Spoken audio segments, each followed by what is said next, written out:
All right, who'd like to start us off? Mike in the front.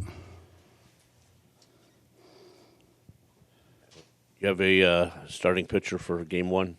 Yeah, Kodai Sengas is going to Senga. start game one.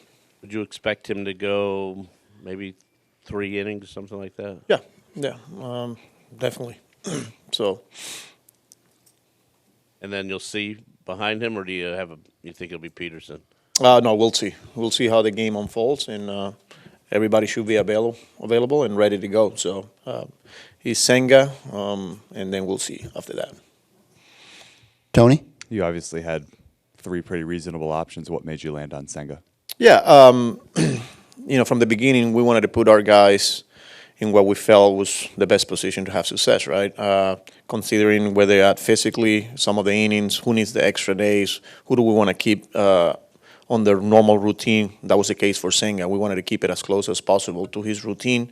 And then with some of the other guys, like I said, because of where they at physically and who will benefit from extra days, so we decided to go with Senga and keep Senga on game one. How about games 2 and 3? I'll give you game two, Sean Manaea.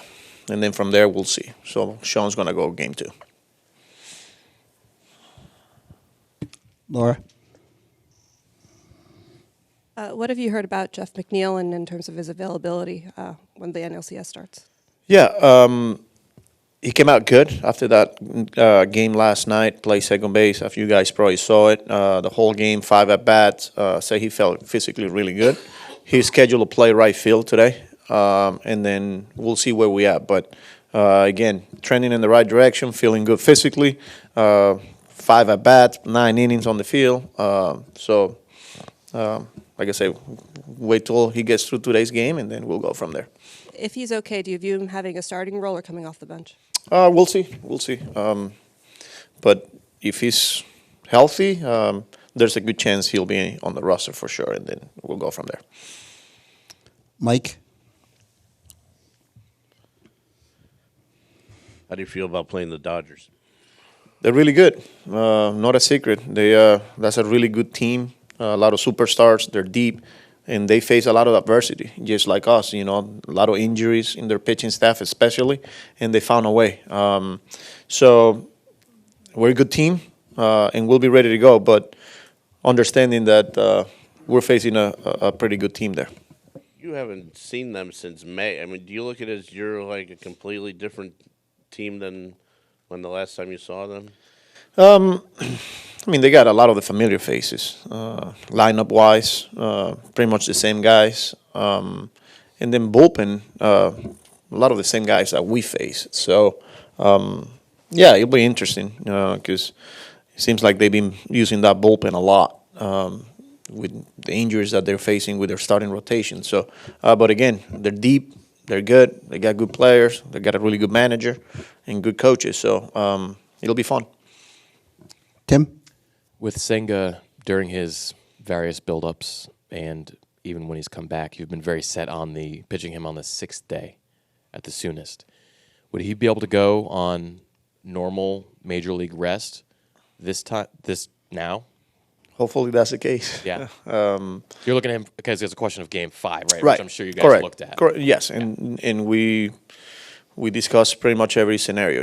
Like if we go, who goes game 1, who games game 2, game 3, potential games 5, 6, and 7 if we need to go that route. He's got to get through. His starts on Sunday, and then we'll continue to monitor him the following days. But he should be good to go. What does he think about going on normal rest? He's good to go. He wants what's best for the team, and he's gonna let us know. So, but as of right now, he feels good, and we're gonna go with him.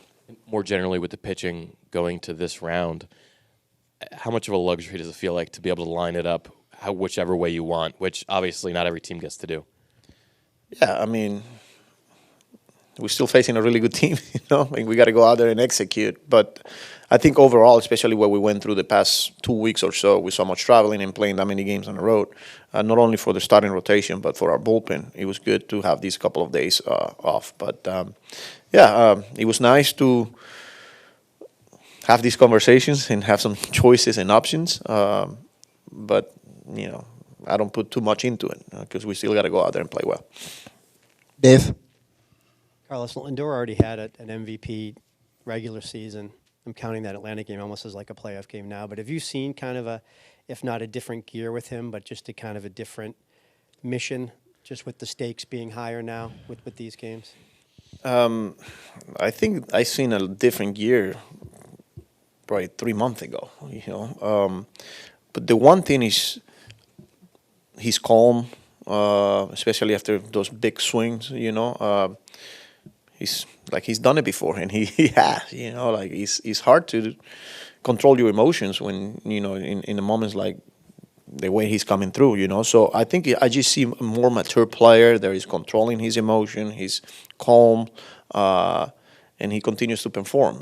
Like that extra gear. I think that's Francisco Lindor. And this is a guy that, pretty early in his career, he was playing a lot of playoff games and a lot of meaningful games and even a World Series. So he's been in these moments. He knows what it takes. And people will feed off that too. So important for her to have not only Lindor, but with some of the guys that got playoff experience. They can share some of the way they approach certain situations. So definitely Lindor, special player, man. I mean, with him having done it already in October, like you mentioned, in Cleveland, Carlos, is that something, a player that, is real?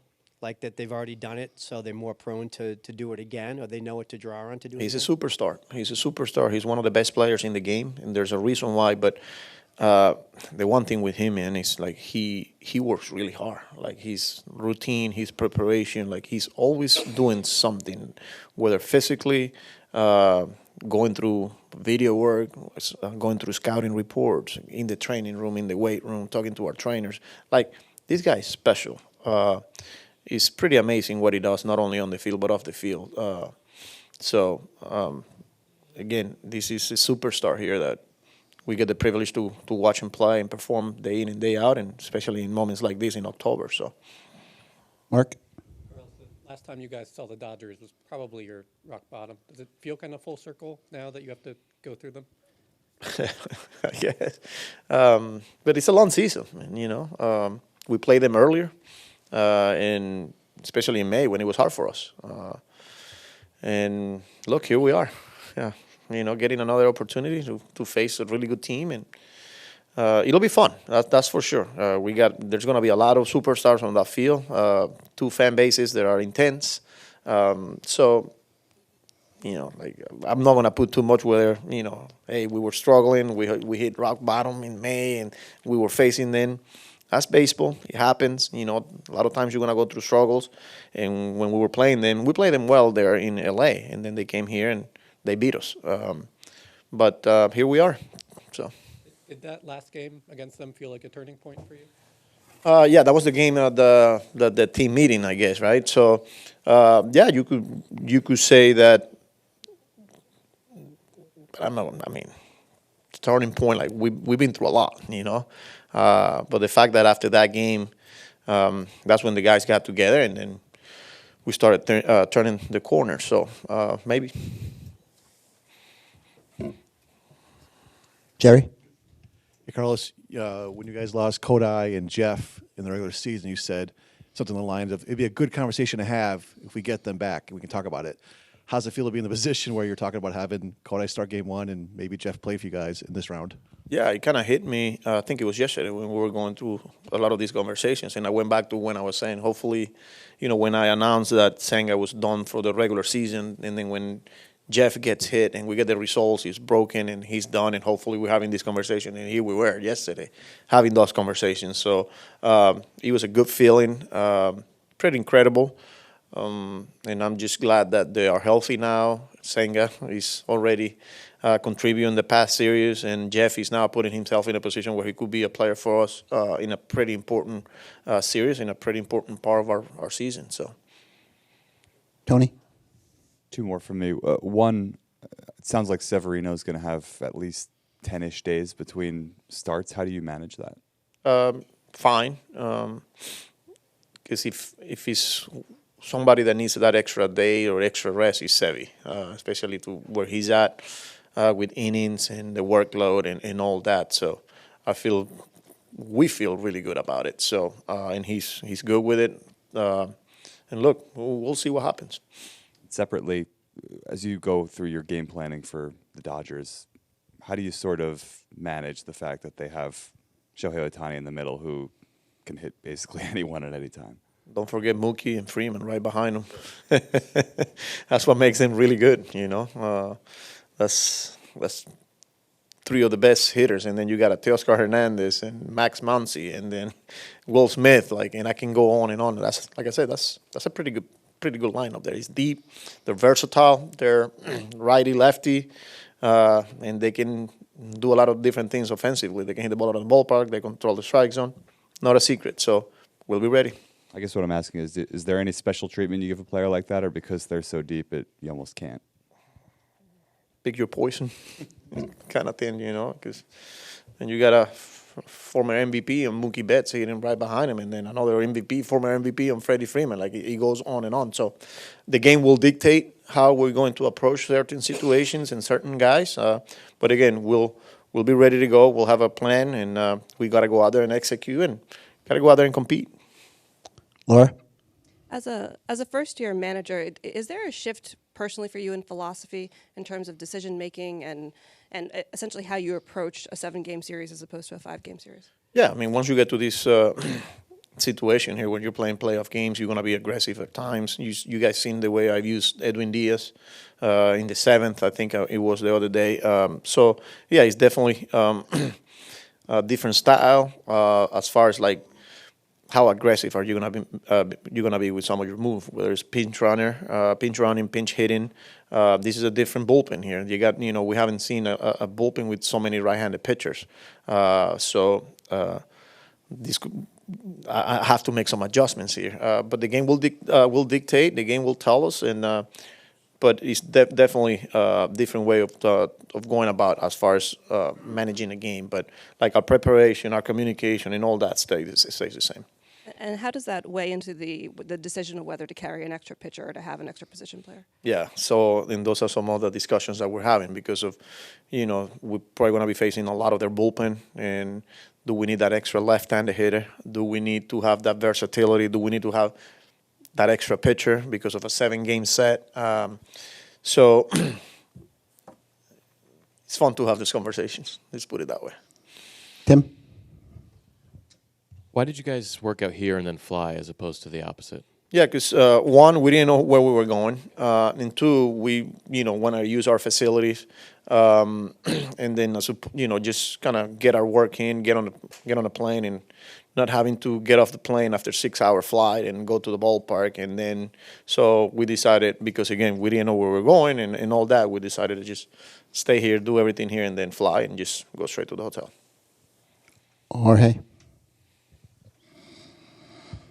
Carlos, you mentioned all the stars the Dodgers have. Kike Hernandez becomes sort of a different player in October. When you face a guy like that who seems to step up in October, do you treat him differently than you would in the regular season? Not really. I mean, he's a really good player. He's been in this league for a long time. I know him well. I coached him in Winter Bowl back in the day in Puerto Rico, and then I saw him in playoff when he was with Boston.